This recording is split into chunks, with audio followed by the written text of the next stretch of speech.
क्या एक जेल की सलाखें सिर्फ आम आदमी के लिए होती है? क्या कोई ऐसा भी हो सकता है जो देश की सबसे सुरक्षित जेल की सबसे अंधेरी कोठरी में बैठा हो, लेकिन उसकी एक आवाज पर 7 समंदर पार कनाडा में गोलियां चल जाएं? देश की आर्थिक राजधानी मुंबई में सड़कों पर कोई बॉलीवुड का बड़ा सितारा बिना खौफ के अपनी गादरी का शीशा नीचे ना कर सके। नमस्कार। भारत के नक्शे पर कई ऐसी जेलें हैं जिन्हें अभेद्य कहा जाता है। बड़े बड़े पहरेदार, मोटी दीवारें और हर तरफ निगरानी करने वाले कैमरे। लेकिन इन कैमरों की नजरों से बचकर, या शायद इनकी नजरों के ठीक सामने, एक ऐसा आदमी बैठा है जिसका नाम आज हर टीवी चैनल की ब्रेकिंग न्यूज का हिस्सा बन चुका है। लॉरेंस बिश्नोई, एक ऐसा नाम जो अब सिर्फ एक व्यक्ति नहीं बल्कि एक समानांतर व्यवस्था बन गया है। सोचिए, एक नौजवान जो कुछ साल पहले तक पंजाब के एक विश्वविद्यालय में छात्र राजनीति कर रहा था, वो आज दुनिया भर की सुरक्षा एजेंसियों के लिए सिरदर्द कैसे बन गया। कहानी सिर्फ एक अपराधी के ताकतवर होने की नहीं है। कहानी हमारे और आपके टैक्स के पैसे से चलने वाले उस सिस्टम के खोखलेपन की है, जहां एक आम कैदी को घर से एक जोड़ी कपड़े मंगाने के लिए महीनों अर्जियां लगानी पड़ती है, लेकिन कुछ खास लोगों के पास जेल के अंदर बैठे बैठे हाई स्पीड इंटरनेट और आधुनिक फोन पहुंच जाते हैं। आप सोच रहे होंगे कि जेल में बैठा एक आदमी हजारों किलोमीटर दूर किसी की हत्या की साजिश कैसे रचता है। यह गैंग किसी आम गुंडों की टोली नहीं है, यह एक पूरी कारपोरेट कंपनी की तरह काम करता है। इसमें अलग अलग विभाग हैं। एक विभाग का काम है सिर्फ हथियारों का इंतजाम करना, दूसरे का काम है रेकी करना, यानी शिकार की हर हरकत पर नजर रखना, और तीसरे वो होते हैं जो ट्रिगर दबाते हैं। सबसे हैरान करने वाली बात यह है कि जो लगदा ट्रिगर दबाने जाता है उसे अक्सर ये पता भी नहीं होता कि उसे आदेश किसने दिया है, और वो जिसे मारने जा रहा है वो कौन है। उसे सिर्फ इंटरनेट पर चलने वाले विदेशी और सुरक्षित ऐप्स पर एक संदेश मिलता है, एक तस्वीर, एक पता और कुछ हजार रुपयों का लालच। यहीं पर यह कहानी सबसे दर्दनाक मोड़ लेती है।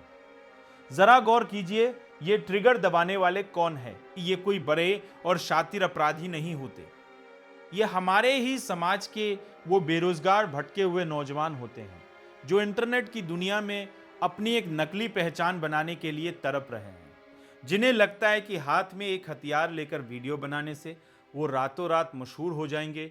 इस गैंग के बैठे हुए आका ऐसी बेरोजगारी और कुंठा का फायदा उठाते हैं। क्या आपको मालूम है कि इस पूरे गोरख धंधे में सबसे ज्यादा इस्तेमाल किसका किया जा रहा है? नाबालिग बच्चों का। 15, 16 या 17 साल के लगदे।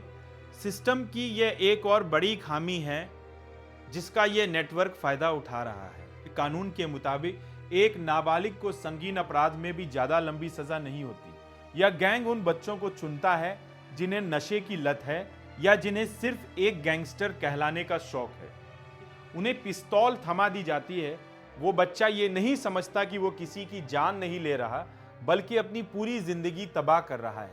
10-20 हजार रुपए और इंटरनेट पर चंद तालियों की कीमत पर एक माँ का बेटा कातिल बन जाता है और किसी दूसरे का परिवार हमेशा के लिए उजड़ जाता है। जब वो लोकड़ा पकड़ा जाता है तो वो जेल की चक्की पीसता है, लेकिन मास्टरमाइंड वो तो पहले से ही जेल में है। उसका क्या बिगड़ता है? कुछ नहीं। और ये जो करोड़ों रुपयों की फिरौती वसूली जाती है, क्या आपको लगता है कि ये किसी बैंक खाते में आती है?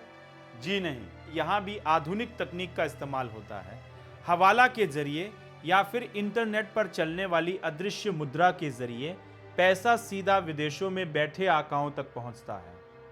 वहां से इन पैसों से और आधुनिक हथियार खरीदे जाते हैं जो सरहदों को पार कर भारत आते हैं। यह एक पूरा का पूरा चक्र है जो बिना रुके चल रहा है। आप सोचिए, एक तरफ देश का आम नागरिक है जो बैंक में 50,000 रुपए जमा करने जाए तो उससे 50 तरह के सवाल पूछे जाते हैं, कागजात मांगे जाते हैं, और दूसरी तरफ करोड़ों रुपए इस देश से बाहर जा रहे हैं, हथियार अंदर आ रहे हैं और सिस्टम को भनक तक नहीं लगती। ये कैसा तंत्र है हमारा?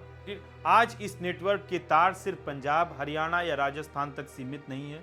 इसके तार उत्तर प्रदेश, दिल्ली से होते हुए कनाडा और अमेरिका तक फैले हैं। सात समंदर पार से इस पूरे खूनी खेल के एक बड़े हिस्से को संभाला जाता है। वहां से बैठकर वो फिरौती मांगते हैं, धमकियां देते हैं। ये कैसा खौफ है कि देश की सड़कों पर चलने वाला आम आदमी तो डरा ही हुआ है।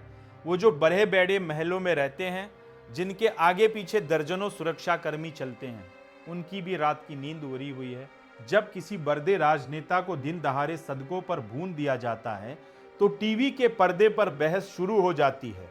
नेता एक दूसरे पर आरोप लगाते हैं, लेकिन क्या कभी कोई यह पूछता है कि जेल के अंदर से यह सब संचालित कैसे हो रहा है?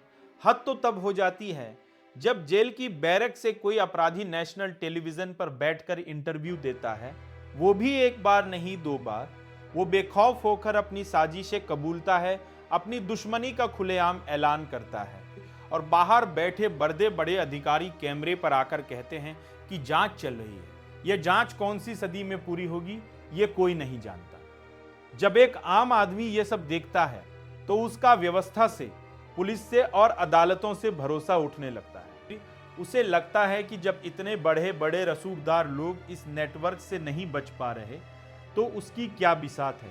आप उम्र के उस पड़ाव पर हैं जहां आपने देश को बदलते देखा है। आपने वो दौर भी देखा है जब डाकू घरों पर आते थे और उनका एक उसूल होता था, लेकिन आज के इस डिजिटल अपराध में कोई उसूल नहीं है।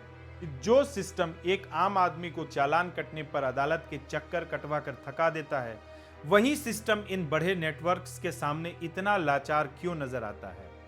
क्या यह सिर्फ पुलिस की नाकामी है या इसके पीछे कुछ ऐसे सेतपोश चेहरे भी हैं जो नहीं चाहते कि यह सच कभी जेल की चारदीवारी से बाहर आए?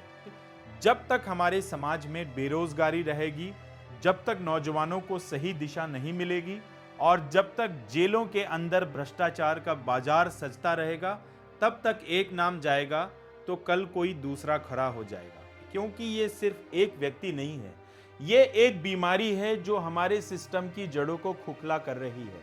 यह कहानी आपको डराने के लिए नहीं थी, यह आपको सोचने के लिए थी।